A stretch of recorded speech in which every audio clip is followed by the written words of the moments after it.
Welcome back. इस channel की starting से मैं सरकारी नौकरी की बात थोड़ी ज़्यादा कर रहा हूँ, but trust me I am a big fan of startups. और मैं इस चीज़ के अगेंस्ट नहीं हूँ कि भारत के अंदर इंडस्ट्रियल ग्रोथ होनी चाहिए, एंटरप्रेन्योरशिप की ग्रोथ होनी चाहिए। तो मैं इस वीडियो में बात करने वाला हूँ कि भारत के अंदर जो स्टार्टअप्स हैं मैक्सिमम वो फेल क्यों होते हैं। देखो, ऐसा नहीं है कि भारत के अंदर ओनली स्टार्टअप्स फेल होते हैं, दुनिया के हर देश में स्टार्टअप्स फेल होते हैं। और कई ऐसे स्टार्टअप्स हैं जिन्होंने कैश बर्न किया है। मतलब लिटरली एक स्टार्टअप था, मैं एक एग्जांपल दे रहा हूँ। एक स्टार्टअप था जिसके अंदर एक पर्टिकुलर मशीन डिज़ाइन की गई थी, एक जूसर डिज़ाइन किया गया था। उसके अंदर आपको फ्रेश जूस मिलता है, लेकिन उसमें कैच क्या था? उसमें कैच ये था कि जूसर पर्टिकुलर डिज़ाइन का है और उसके अंदर एक पर्टिकुलर सैशे, एक पर्टिकुलर टेक्नोलॉजी का मैस मतलब मिक्सर ही काम करेगा। मिक्सचर आप सैशे खोलेंगे, उसको डालेंगे, उसके बाद आपको एक फ्रेश जूस मिलेगा। ऑफ कोर्स वो हाइजीनिक हो या फ्रेश हो, हेल्दी हो, ऑर्गेनिक हो, वो दूसरी बात है। बट वो इतना प्रॉमिसिंग स्टार्टअप था कि उसमें गूगल ने भी इन्वेस्ट किया, बट आफ्टर अ वाइल वो पूरी तरह से एक कैश बर्न था, बर्बाद हुआ। ठीक है, गूगल तक ने अपने कुछ मिस्टेक्स किए हैं। फॉर एग्जांपल एक ऐप आया था नेबरली, मैं 2018-19 में उसे यूज़ करता था क्योंकि मैं जिस जगह पे था वहाँ की भाषा मुझे नहीं आती थी। तो छोटे मोटे रिकमेंडेशंस के लिए उसका कंसेप्ट क्या था मैं बताता हूँ। कंसेप्ट ये था कि आप जियो लोकेशन ऑन करते हैं अपने मोबाइल में और उस जियो लोकेशन के अकॉर्डिंग आप उस ऐप को खोलते हैं तो दो कार्ड्स आते हैं। एक वो कार्ड जो आपको मतलब कार्ड आते जाएंगे और उसमें दिखता जाएगी कि कोई आपसे क्या पूछ रहा है। मतलब आपकी जियो लोकेशन में किसी ने कुछ पूछा और आप उसका आंसर दे सकते हैं। और एक कार्ड था जिसमें आप किसी से पूछ सकते हैं आपकी जियो लोकेशन। फॉर एग्जांपल कि मुझे ये पर्टिकुलर पेन खरीदना है, ब्लू कलर का बटरफ्लो, ये कहाँ मिलेगा?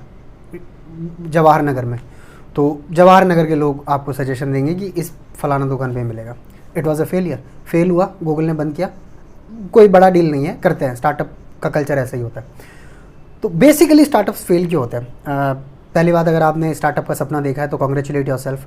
ये सपना हर कोई नहीं देख पाता, इट टेक्स करेज। मैंने बहुत सारे ऐसे लोग देखे जो बहुत प्रॉमिसिंग थे, बहुत कुछ कर सकते थे।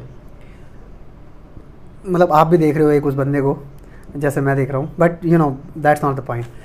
स्टार्टअप का करेज हर किसी में नहीं होता and it's really something that you should appreciate if you have that करेज।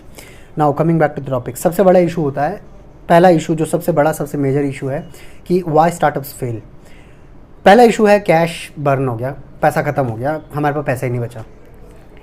पैसा ख़त्म कैसे हो सकता है?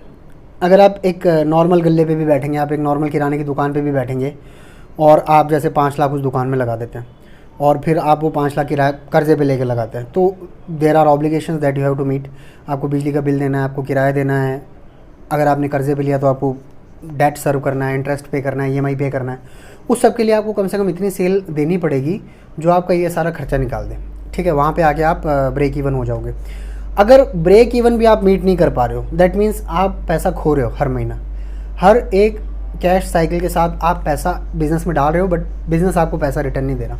स्टार्टअप्स के केस में क्या होता है, बाय डेफिनेशन स्टार्टअप्स एक ऐसा बिजनेस मॉडल है जो ऑलरेडी सेट बिजनेस कंसेप्ट को रेवोल्यूशनाइज करके एक दूसरा रेवेन्यू सिस्टम जनरेट करता है जो ट्रेडिशनल सिस्टम से थोड़ा अलग होता है। फॉर एग्जांपल उबेर का एग्जांपल, उबेर या ओला आने से पहले ऐसा नहीं है कि लोग कैब यूज़ नहीं करते थे, ऐसा नहीं है कि ड्राइवर कमाते नहीं थे, कमाते थे, बट उनका मार्केट सेगमेंट छोटा था। फॉर एग्जांपल अगर किसी दिन कोई ट्रेन कैंसिल हो जाती है और रेलवे स्टेशन पे रहने वाला टैक्सी वाला उस दिन फिर दूसरे व्यापार में नहीं जा सकता क्योंकि वो दूसरे एरिया को नहीं जानता, दूसरी जगह को नहीं जानता।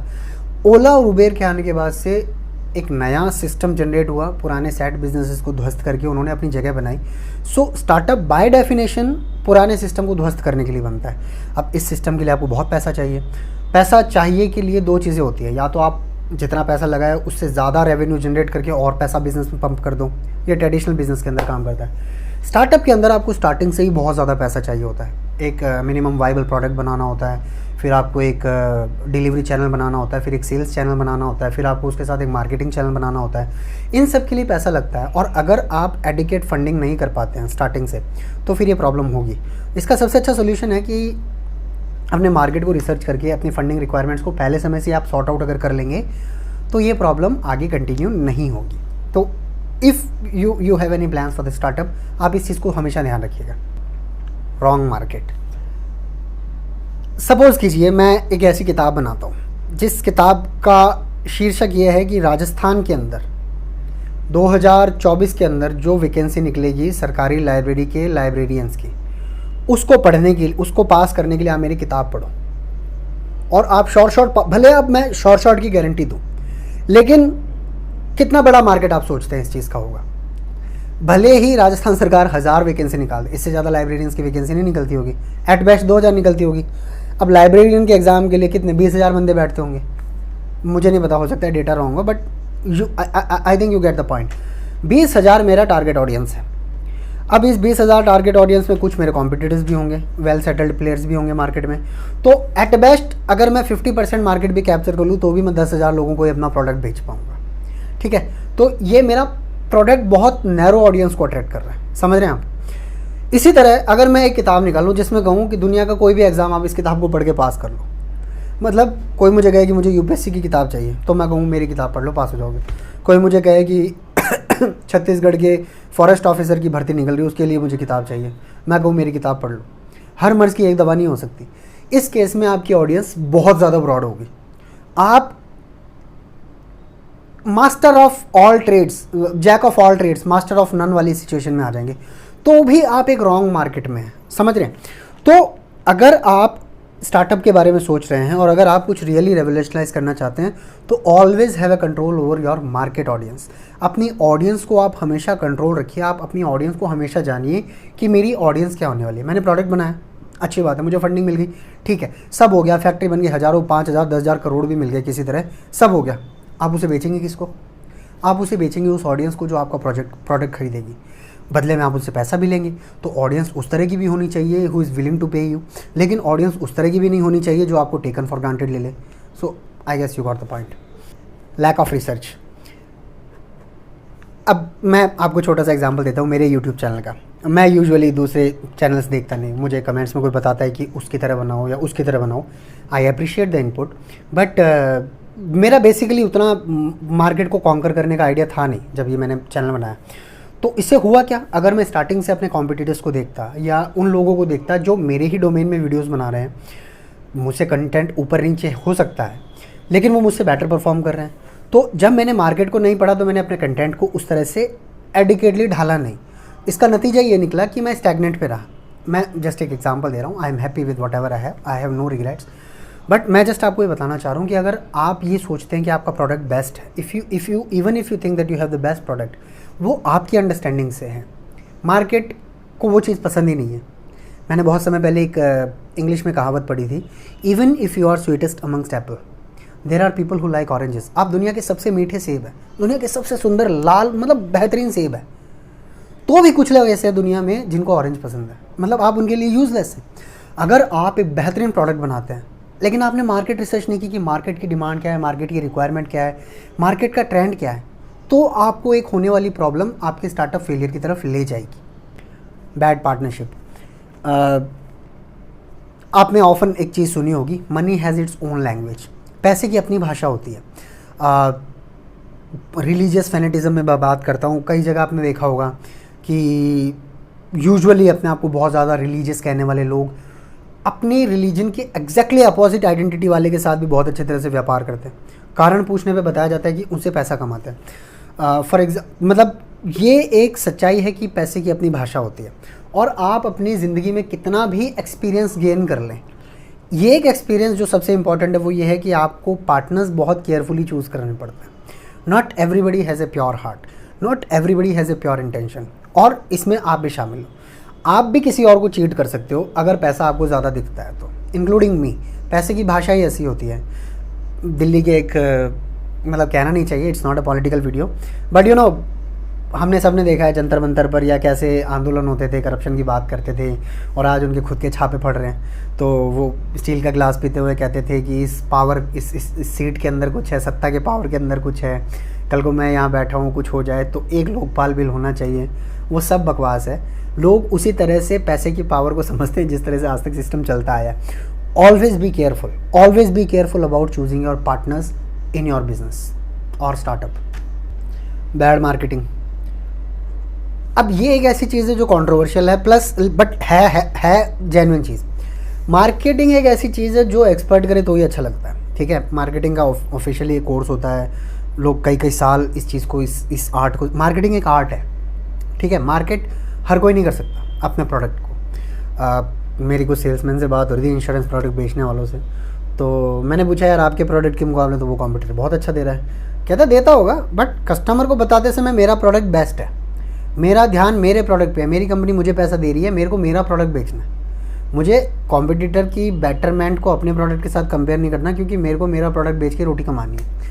अब मैं सपोज़ मैं कोड करता हूँ, मैं कोडिंग का एक सॉफ्टवेयर लॉन्च करता हूँ, एक स्टार्टअप लॉन्च करता हूँ कि मेरा आर्टिफिशियल इंटेलिजेंस के ऑटोमेशन मॉड्यूल्स लगा के मैं एक बेहतरीन कॉर्पोरेट सॉल्यूशन दे सकता हूँ, ठीक है।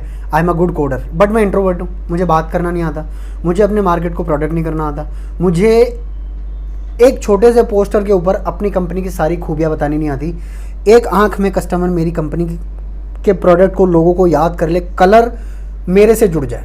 आप लोगों ने ध्यान दिया होगा पेटीएम और पेपल के बीच में छोटा सा इशू हुआ था। पेपल जो कि इलॉन मस्क की कंपनी थी या है, but Elon Musk was connected to it. PayPal ने पेटीएम को सू किया था ये कह के कि इसके कलर्स हमारे कलर से मैच करते हैं, तो कस्टमर को या दुनिया के अंदर जितने हमारे यूज़र्स हैं उनको लगता है कि पेटीएम और पेपल इंटरमिक्स हो सकते हैं। अब सुनने वालों को बचका नहीं लगेगी कि पेपल का एक मार्केट सेगमेंट अलग है, पेटीएम का मार्केट सेगमेंट अलग है, लेकिन अगर आप ऑब्जर्व करेंगे तो पाएंगे कि पेपल का जो एक लोगो है जिसका एक पर्टिकुलर कलर सेगमेंट है वो पेटीएम के साथ मिलता जुलता है ऑब्वियसली। और अगर एक ऐसा यूज़र है जिसको नहीं पता पेटीएम और पेपल के बारे में जानकारी, ज़्यादा जानकारी, तो वो मिस्टेक कर सकता है। तो अगर मेरे को ये काम नहीं आता है कि मैं मेरे कंपनी के लोगो और मेरी कंपनी के लोगों के कलर्स को आपस में इंटरलॉक करके कस्टमर की अप्रोच में, आंखों में बसा दो अपने प्रोडक्ट को, तो मुझे मार्केटिंग नहीं करनी चाहिए। बट बहुत सारे लोग गलत मार्केटिंग करके अपने प्रोडक्ट का बंटाधार कर लेते हैं स्टार्टअप को। मतलब मैं यहाँ पे 5-10 हज़ार करोड़ की बात कर रहा हूँ, और 5-10 हज़ार करोड़ नहीं तो भी 1000-2000 करोड़ के, 500-700 करोड़ के एटलीस्ट स्टार्टअप की मैं बात कर रहा हूँ। उनके लिए ये इतना बड़ा इशू नहीं होता, ठीक है, जितना मैं आपको बता रहा हूँ मार्केटिंग वाला। लेकिन अगर आपका स्टार्टअप सेगमेंट उससे कम है, स्टार्टअप तो 1 करोड़ में भी हो सकता है यार, स्टार्टअप तो 50 लाख में भी हो सकता है ऑलवेज। मतलब एक सीड फंडिंग वाले मैटर में तो आप लाखों में भी खेलते हैं। उस समय अगर आप मार्केटिंग पे ध्यान नहीं देते और आप अपना मार्केटिंग को रिफाइन नहीं करते तो आपका स्टार्टअप फेल होने के बहुत ज़्यादा चांसेस हो सकते हैं। नॉट एन एक्सपर्ट 2014 में या 15 में आई होगी, पिक्चर्स आई थी टीवीएफ की पिक्चर्स के अंदर इफ़ आई एम, मतलब अगर मैं सही हूँ तो उसके अंदर बंसल मेन कैरेक्टर था। बंसल कुछ प्रोडक्ट बनाता है, एंड तक बताया नहीं उन्होंने क्या प्रोडक्ट है। उनकी कंपनी में इन्वेस्टमेंट करने के लिए भुजिया वाला, बीकानेर का भुजिया वाला तैयार होता है, ठीक है। अब यहाँ पे इन्वेस्टमेंट में एक नॉट एन एक्सपर्ट पर्सन आता है, वो चलता है, क्योंकि जब एक कंपनी कॉन्ग्लोमरेट बनती है, जब एक कंपनी बड़ी बनती है, डाइवर्सिफिकेशन करती है बहुत सारे वर्टिकल्स में, बहुत सारे डायमेंशंस में, तो कोई एक ऐसी कंपनी है जो शायद आपके स्टार्टअप में इन्वेस्ट कर दे। उनका एक्सपर्ट होना स्टार्टअप में ज़रूरी नहीं है, बट जो प्रोडक्ट आपका बेबी है, जो आपने बनाया है, जो बेसिकली आपका एक्सपर्टीज़ है, वो आपका एक्सपर्टीज़ होना चाहिए। मतलब ऐसा नहीं होना चाहिए कि यार आप एक कोडर हो, आप एक सॉफ्टवेयर इंजीनियर हो और आप मतलब कि आप एप्पल के लिए कोई स्टार्टअप बनाओ। Apple, I am not talking about mobile, Apple सेब, खाने वाला सेब को मतलब हाइब्रिड सीड्स के थ्रू एक अच्छा सेब बनाओ, या सेब का जूस बनाओ, या ऐसी कोई चीज़ बनाओ जिसमें आपका एक्सपर्टीज़ नहीं है। तो बाकी कुछ हो या ना हो, let me assure you, let me make it very clear to you कि आपका स्टार्टअप फेल होगा, क्योंकि एक्सपर्ट होना बहुत ज़रूरी है। गांव देहात की भाषा में कहा जाता है कि हर कुशल ठेकेदार पहले मिस्त्री होता है। तो ठेकेदार यानी जो लोगों से पैसा लेके, कॉन्ट्रैक्ट लेके घर बनाता है, वो पहले खुद मिस्त्री बनता है। उसको पता होता है कि सीमेंट कैसे लगेगी, उसको पता होता है कि सीधी दीवार सीधी कैसे बनानी है, उसको पता होता है कि जो रस्सी को नील के अंदर डाल के जोर से छोड़ेंगे तो दीवार के ऊपर एक सीधी रेखा बन जाएगी, नील मतलब नीले कलर की, तो लाइन उससे सीधी बनानी है। सो हर ठेकेदार को पहले मिस्त्री बनना पड़ता है, और मिस्त्री मेहनत करने से ही बनता है। So always be expert of your domain and happy startupping. जय हिंद।